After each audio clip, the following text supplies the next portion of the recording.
is going to be a great day. I am Nikki G, your host. Welcome to the Lone Doctrine, the food for thought exploration station, and your place in making today better than yesterday. How are you? Every once in a while, I just like to ask, just so you know, we have a Facebook page, and I'm hoping to continue to build a community, a safe place where we can all share our thoughts and support one another. Why? Because it's so important that we come together rather than divide ourselves. To every once in a while ask, how are you? Can you imagine how different the world would be if we were there for one another, lifting each other up rather than pushing, judging, and the many things we do to push one another down? That's a whole different topic. If you've been with us all this month, thank you. And if not, welcome to our topic of the month, habits. I encourage you to go back into the archives because here at the Lone Doctrine, we explore as much as humanly possible so you can find your seeds of greatness and create your own success with what works for you. We all at one point or another seek change. It could be change in a circumstance, good or bad. It could be life goals, career goals, health goals. Whatever it may be, change is a part of life. Some of you might be thinking, I don't want to change. I don't need to change. Granted, we may have put the time and effort into some aspects of our life, but your change is your growth, and I believe we never stop growing. It doesn't mean you're not enough. You are enough.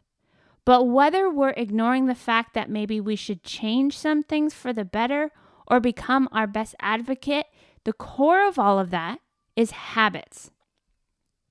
We've explored what habits are, how they're created, how to add new habits, how to break an old habit, and even how to stick to new habits. But today, a long drawn out point, I'd like to explore why our bad habits are so hard to break, right? I mean, why? I recently explored this concept on a more scientific level. Wait, don't go.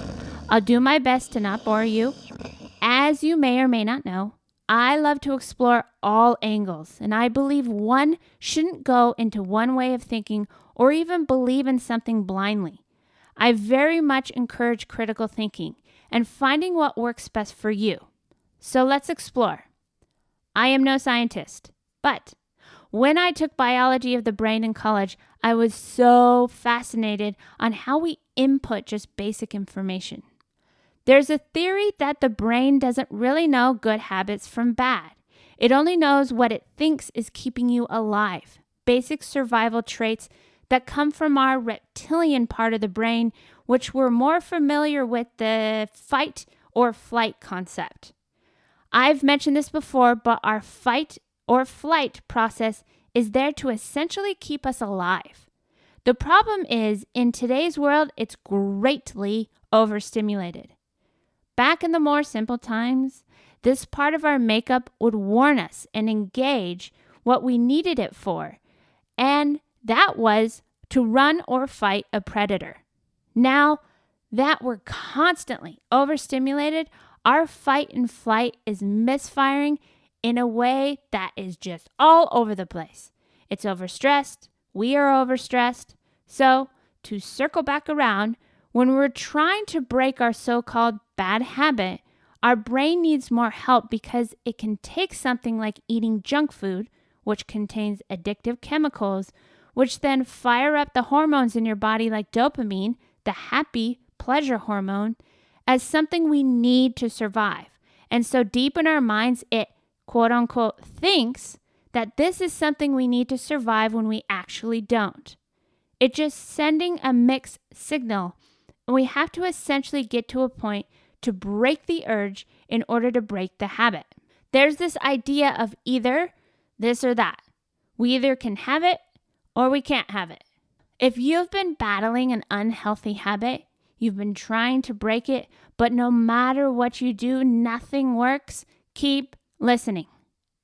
The reptilian part of the brain basically is your habit storage space. It stores the habits you've created and assumes you need those habits to survive. Again, not really being able to tell the difference between good or bad. For example, if you have a sweet tooth and you have something sweet before bed every night, I'm raising my hand, that part of your brain, the logic is telling you, maybe this isn't the best habit.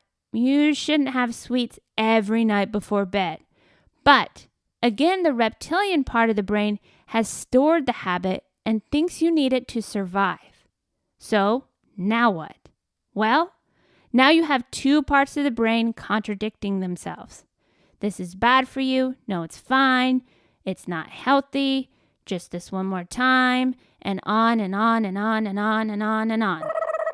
All of a sudden, you're justifying why you can keep the bad habit, or that you'll start tomorrow, or you've done it for so long, why stop now? It's too late anyways. It's a one or the other.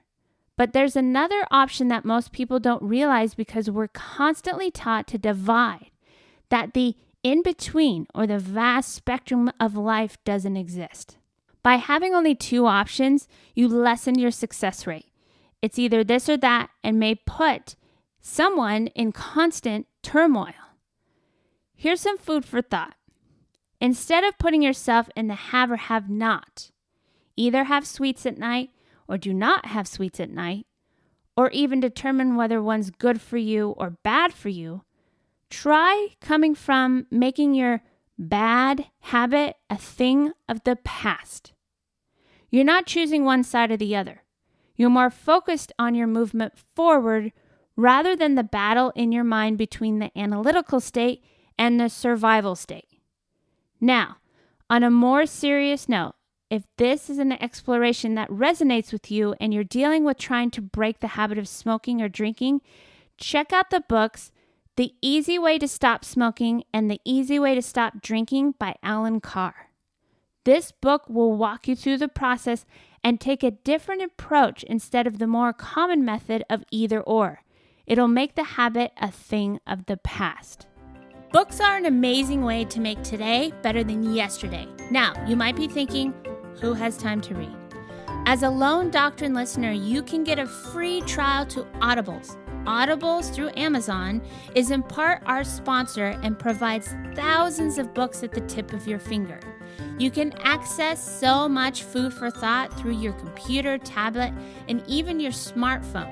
Now, truth be told, Audibles is awesome. I'm always on the go. It's always with me, and it constantly creates an environment where I can keep learning, thriving, and most importantly, keep my mind on the right track. I can listen on a walk, in the car, exercising, even traveling. I highly recommend checking it out. Just go to lonedoctrine.com, and in the resource section, you can sign up for a free trial. It's super easy, and you can cancel at any time, and it's a very, very dependable company. And the great thing is when you do sign up, you're not only adding this ultimate resource to your betterment, but you're also helping the Lone Doctrine stay on air. So visit lonedoctrine.com and in the resource section, make your day better than yesterday. Sound strange? Sound different? Worth exploring? Yes. Here at the Lone Doctrine, our mission is to explore as far and wide to find what works for you, for me, for most. We all are unique. Life is ever-changing, and the more food for thought we remain open to, the better life skills we'll gain to make this life the best life. Let us know your thoughts. Even better, let us know what topics you'd like to discuss. We pick a new topic every month, and we love hearing from our listeners. Join us on most social media platforms at Lone Doctrine, comment on the page, or even send us a DM. We hope to hear from you, and if you found value in the Lone Doctrine, we would be so grateful for your support. We've partnered up with Patreon, which is a place where you can help us stay on air and keep our doors open in supporting our listeners in making today better than yesterday. Thank you so much for your consideration, your support, and a special thank you to our current Patreons who make the Lone Doctrine possible. We hope to see you at patreon.com/Lone Doctrine. patreon.com/Lone Doctrine. If you found value with the work that the Lone Doctrine does, whether it be for you or for our current and future listeners, we really need your support to stay on air at any level you can. I hope to see you over at Patreon, and I hope that we can keep making today better than yesterday. My gratitude to you, and to you. Until next time, keep fighting the good fight.